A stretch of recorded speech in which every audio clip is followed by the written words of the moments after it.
pulse of him. The first time Micah touched my hand, it wasn't romantic. It wasn't even intentional.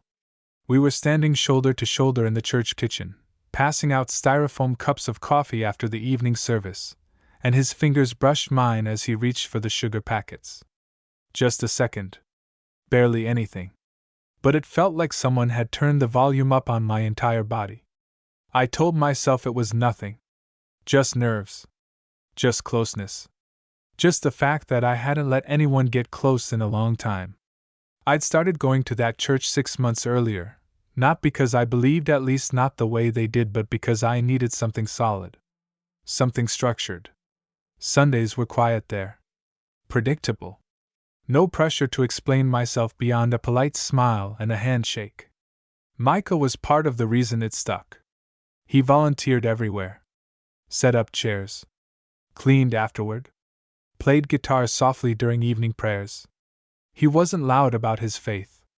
He wore it the way some people wear an old jacket, comfortable, familiar, clearly loved. We talked in pieces at first. Little fragments of conversation while stacking hymn books or walking out together into the cooling night. He asked what I did for work. I asked how long he'd been going there. Normal things. Safe things. One night, after most people had left, we ended up sitting on the front steps. The stone was still warm from the sun. He leaned back on his hands, looking up at the sky like it had answers he trusted. "I like it quiet after," he said. "Feels honest." I nodded. "Yeah. Less performance." He smiled at that, like he knew exactly what I meant. Weeks passed. We fell into an easy rhythm. Coffee after services. Long pauses that didn't feel awkward. Sometimes our knees brushed when we sat too close. Neither of us moved away. I didn't tell him I was gay. Not because I was ashamed, but because I could feel the weight of it. Like setting something fragile down between us and not knowing if the table would hold. The night everything shifted, it was raining hard enough to blur the streetlights. We'd stayed late, talking about nothing important. As we reached our cars, he stopped, fingers curled around his keys. "Can I ask you something?" he said. "Yeah." His voice was steady, but his eyes weren't. "Do you ever feel like you're split in half?" The question landed heavier than I expected. I watched the rain slide down the windshield beside us. "Yeah," I said quietly. "Most days." He swallowed. For a second, I thought he might say more. Instead, he just nodded, like the answer both relieved and scared him. A few days later, we met for coffee outside of church. No hymns. No crosses on the wall. Just a small CAF that smelled like burned espresso and rain-soaked jackets. He looked nervous, twisting the sleeve of his cup. "I need to tell you something," he said. "And I don't know how." I waited. Let him take his time. "I love God," he said finally. "And I think I might love you too. Or something close to it. And those two things don't fit the way I was taught." I didn't reach for him. Didn't interrupt. I just listened.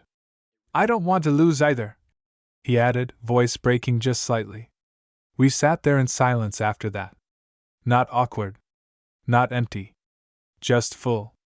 Heavy with things neither of us knew how to set down yet. As I drove home later, rain tapping softly against the roof, I realized something had already changed. Not dramatically. Not all at once. Just enough to make the world feel slightly off balance. Like a truth was forming, slow and careful, and whether it broke us or brought us closer would depend on how gently we handled it. After that CAF conversation, things didn't fall apart the way I half expected. They also didn't magically get easier. Instead, everything slowed down, like we'd both agreed without saying it to move carefully. Micah didn't stop going to church. I didn't stop seeing him. We just adjusted. Fewer lingering looks in public. More space between our chairs. But somehow, the emotional distance shrank even as the physical one grew. We started taking walks instead. Long ones. Around the river path near my apartment, where the noise of traffic softened into something manageable. He talked about scripture, sometimes not preachy, just thoughtful. I talked about my past, the parts one usually edited out. Old relationships. The way I learned early how to compartmentalize. How to survive by splitting myself neatly into acceptable pieces. He listened the way people rarely do. Like every word mattered. One night, he stopped walking and faced me under a street lamp. The light caught in his curls, made his face look younger, almost fragile. "I prayed about you," he said. My chest tightened. I kept my voice even. And I didn't get an answer," he admitted. "At least not the kind I expected. No thunder. No clarity. Just this feeling that I'm supposed to be honest. Even if it scares me." I nodded slowly. "Honest looks different for everyone." He smiled at that, but it faded fast. "Sometimes I think faith is the only thing holding me together. And sometimes I think it's the thing tearing me apart." I reached out without thinking, resting my hand against his forearm. He didn't pull away. His skin was warm. Steady. For a moment, neither of us moved. The first time we kissed, it was quiet. No build-up. No dramatic confession. We were in my kitchen, standing too close while the kettle screamed itself into steam. He looked at me like he was bracing for impact. "If this is a mistake," he said, barely above a whisper, "I need it to be mine." I didn't answer with words. The kiss was hesitant at first, soft, almost unsure. Like he was waiting for guilt to crash down on him immediately. But when it didn't, he exhaled against my mouth, shoulders dropping, tension leaking out of him.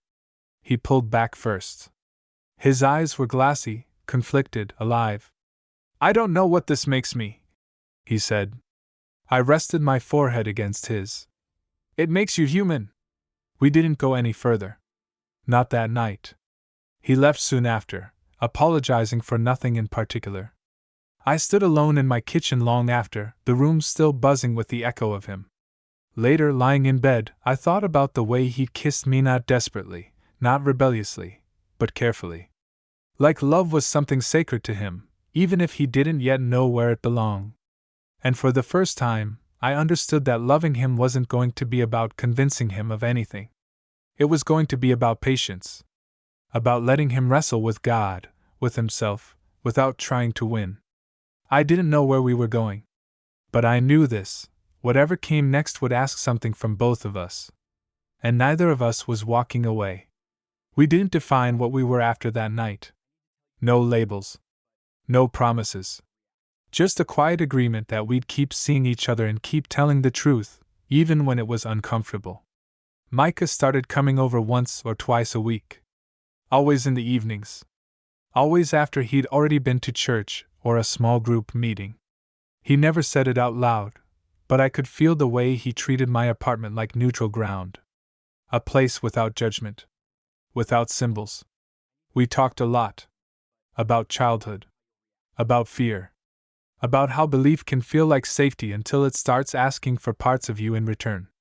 Sometimes he'd go quiet mid-sentence, staring at his hands like they were betraying him just by resting on my couch. "I keep waiting to feel guilty," he admitted one night. "Like crushed by it." "And?" I asked. "And I don't.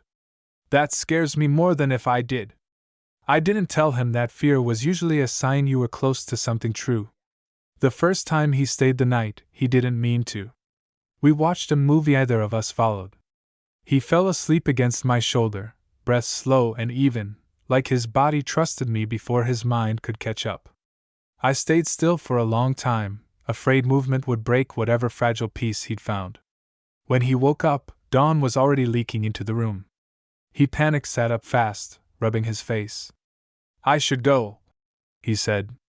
"I didn't plan dash. You don't have to run," I replied gently. That word run made him freeze. "I've been running my whole life," he said quietly. "Toward God. Away from myself. Or maybe the other way around. I don't even know anymore." He stayed. We made coffee. No touching. Just presence. And when he left, he kissed my cheek like it was both a promise and an apology. The pressure didn't come from me. It came from everywhere else. A sermon about temptation. A friend asking when he'd settled down with a good woman. His mother calling to say she was praying for clarity for him, like clarity only ever pointed one way. He showed up at my door one night, soaked from the rain, eyes red. "I can't do this halfway anymore," he said. "Either walk away from you, or I stop lying to God about who I am." My chest ached, but I didn't reach for him. Not yet.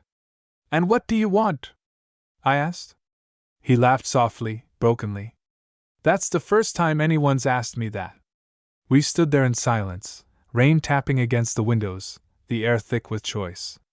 Whatever he decided next wouldn't just shape us. It would reshape how he saw himself, his faith, his future. And for the first time, I realized loving him might mean letting him step into uncertainty alone, trusting that if we were real, he'd find his way back. I didn't know if he would, but I knew I'd survive either way.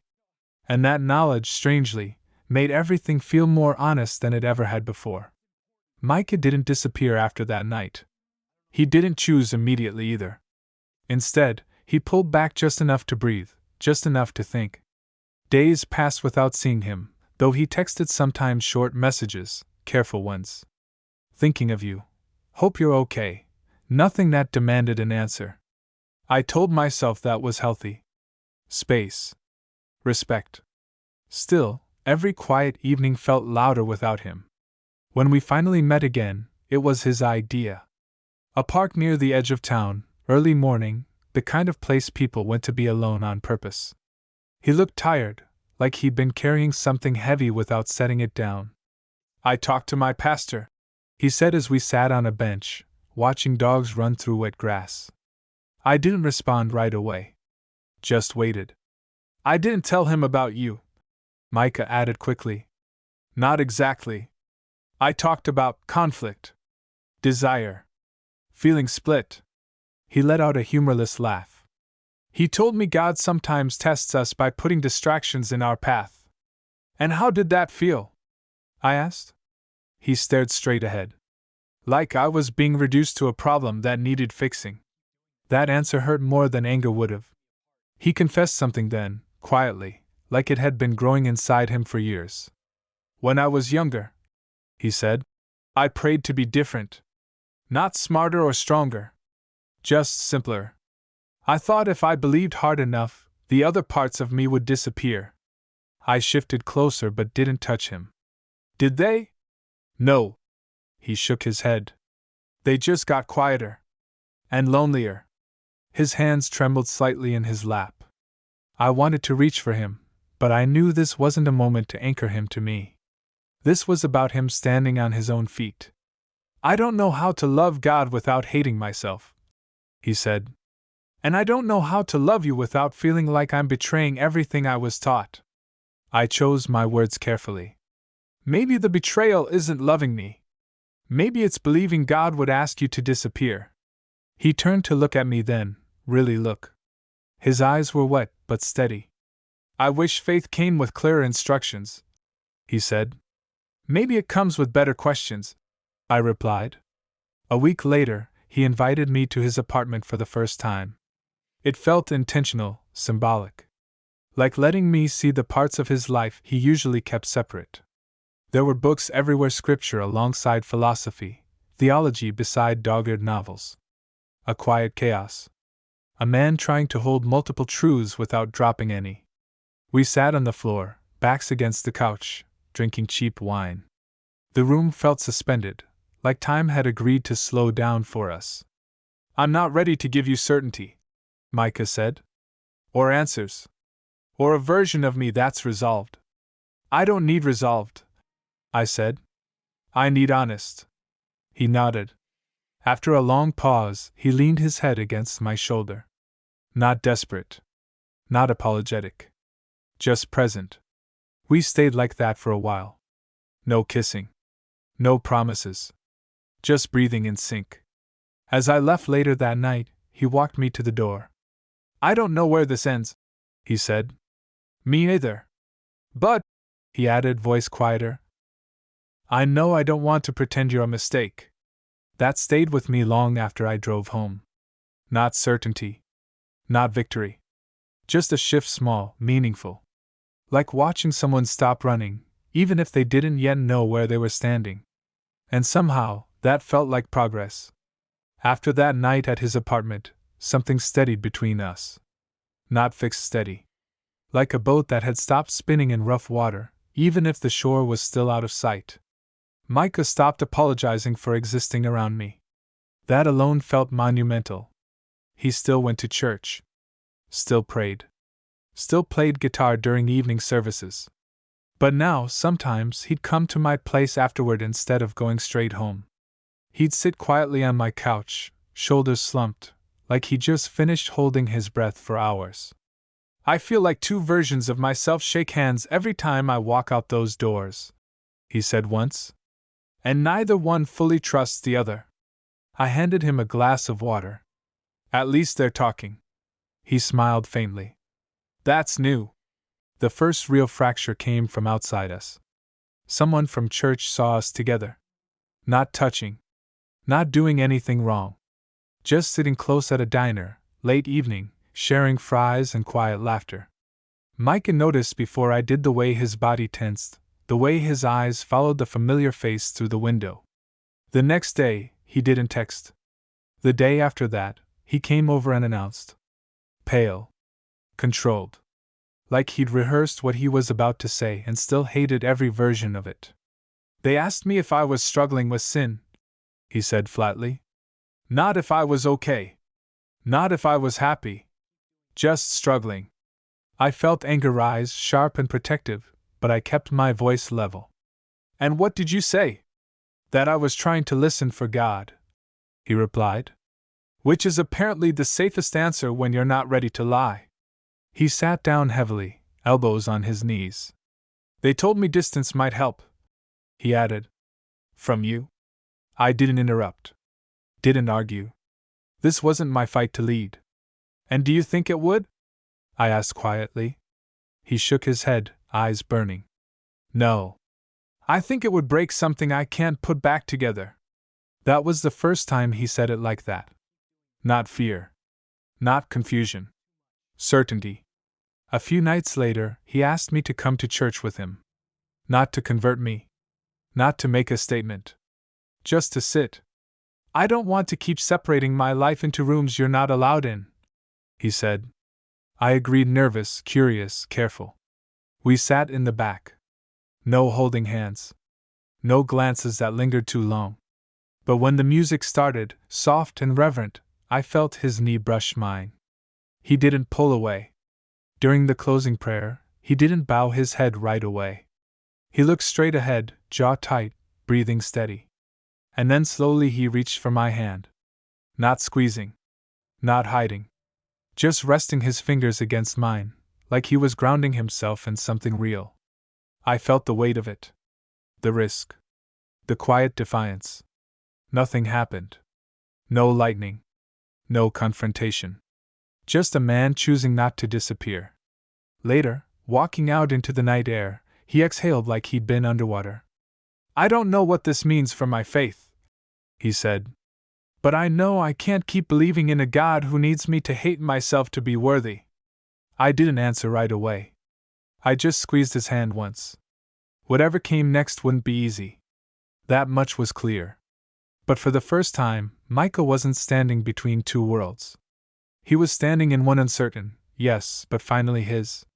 And that felt like something holy in its own right. Things didn't explode after that night at church. They also didn't settle into something simple. What changed was quieter and deeper. Micah stopped treating his doubt like a private failure and started letting it exist out loud. He told his mother, eventually. Not everything. Just enough.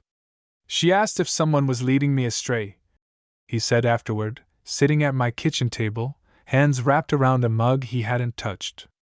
I told her no. That I was finally listening. How did that go? I asked. He smiled sadly. She cried. Then she said she'd pray for me. Not against me. For me. That distinction mattered more than he expected. More than he let on. I watched him learn slowly that faith didn't have to be a courtroom. That God didn't have to be a voice waiting to convict him. Some nights he still spiraled past my living room, ran his hands through his hair, asked questions without answers. What if I'm wrong? What if I lose everyone? What if this peace doesn't last? I never told him it would all be okay.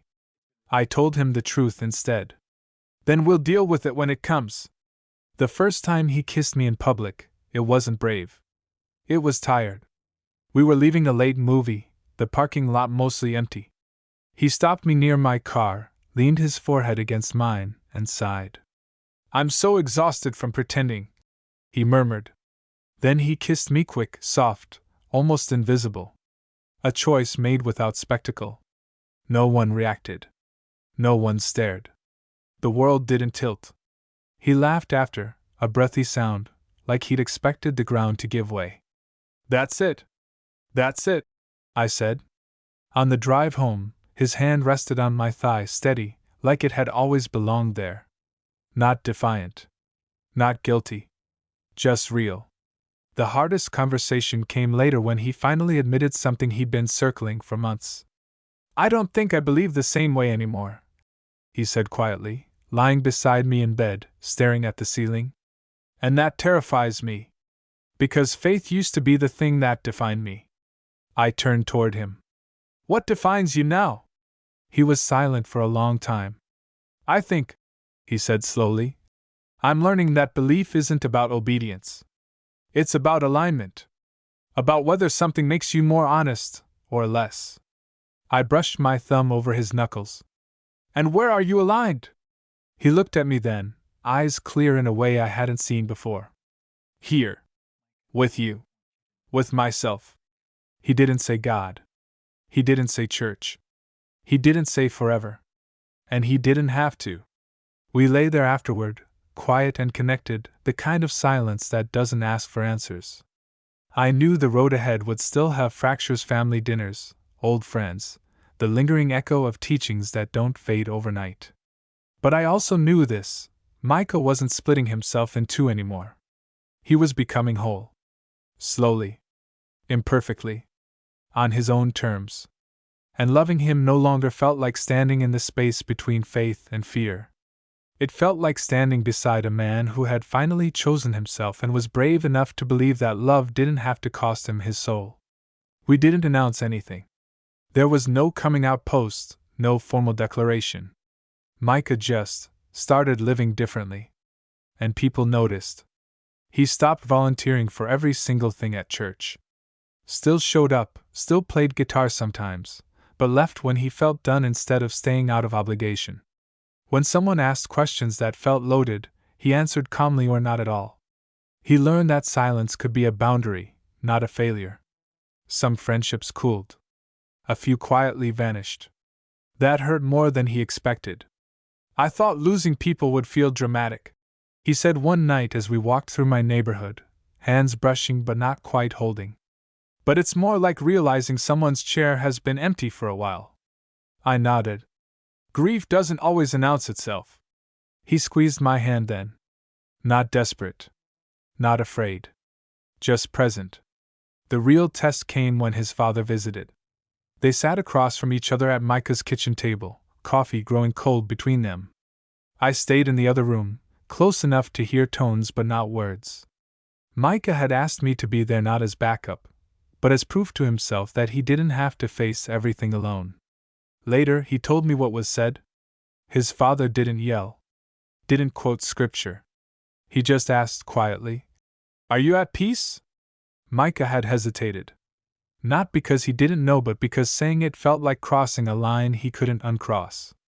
"Yes," he'd said. "More than I've ever been." That answer cost him something. He could feel it. But it also gave him something back. When his father left, Micah stood in the doorway for a long time, watching the car disappear. His shoulders shook once. Then he straightened. "I think," he said later, voice steady but tired, "I'm finally choosing my life instead of defending it." Time passed. Not in leaps. in days that stacked gently on top of each other. Sunday mornings became our slow coffee, sunlight across the kitchen floor, music playing low while Micah cooked something simple. Sometimes he still went to church afterward. Sometimes he didn't. The choice was his, and that made all the difference. One evening, months later, we lay on the couch, legs tangled, the window cracked open to let in cool air. He traced idle patterns on my arm, thoughtful. "I used to think love was supposed to hurt," he said. "Like sacrifice meant suffering. And now? And now I think maybe love is what stays when the fear finally gets quiet." I turned to look at him. He wasn't searching my face for reassurance. He wasn't bracing for judgment. He was calm. The realization settled slowly in my chest. This wasn't about religion versus love anymore. It never really had been. It was about whether a person was allowed to exist fully and be loved without condition. Micah had chosen that. Not perfectly. Not without loss. But honestly. As the evening deepened and the room filled with shadow, he rested his head against my shoulder, breath steady, grounded. And in that quiet, I understood something too. Love doesn't replace faith. It reveals what was never meant to be broken in the first place. The moment it really settled for me wasn't dramatic. No speech.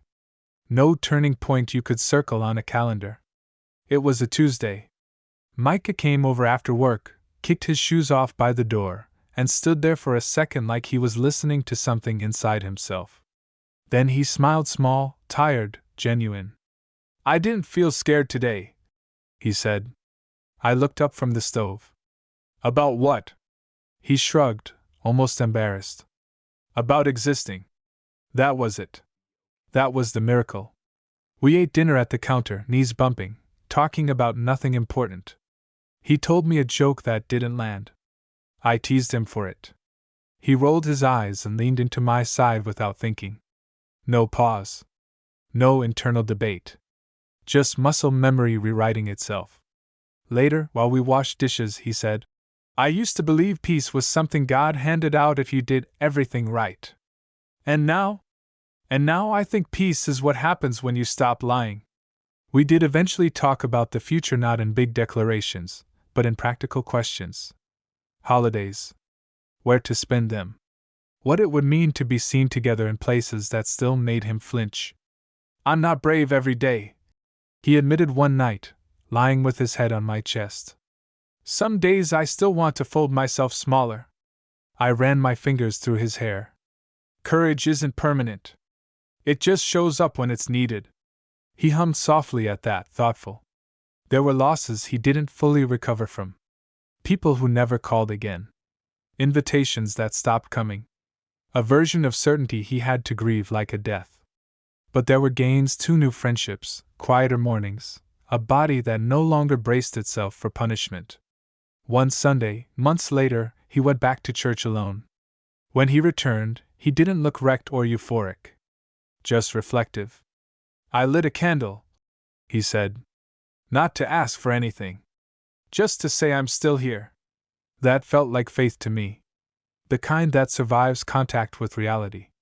The last thing he untangled wasn't doctrine. It was shame. We were lying in bed, the room dark except for city lights slipping through the blinds, when he whispered, "Do you ever think God hates me?" I answered honestly, "No." "Why are you so sure?" I turned toward him. "Because whatever God is, if God is real, love can't be smaller than us. And what we have doesn't destroy you. It makes you more alive." He didn't respond right away. Just breathed. Then his hand found mine, fingers lacing together like it was the most natural thing in the world. "I don't know what I believe about heaven anymore," he said softly. "But I know this doesn't feel like hell." That night, as sleep pulled him under, his breathing slow and steady, I watched his face relax in a way it never used to. No tension. No armor. And I understood something simple and solid. Love didn't pull him away from himself. It returned him. Not to a doctrine. Not to a role. But to a life where he didn't have to choose between faith and truth because he had finally learned they were never enemies to begin with.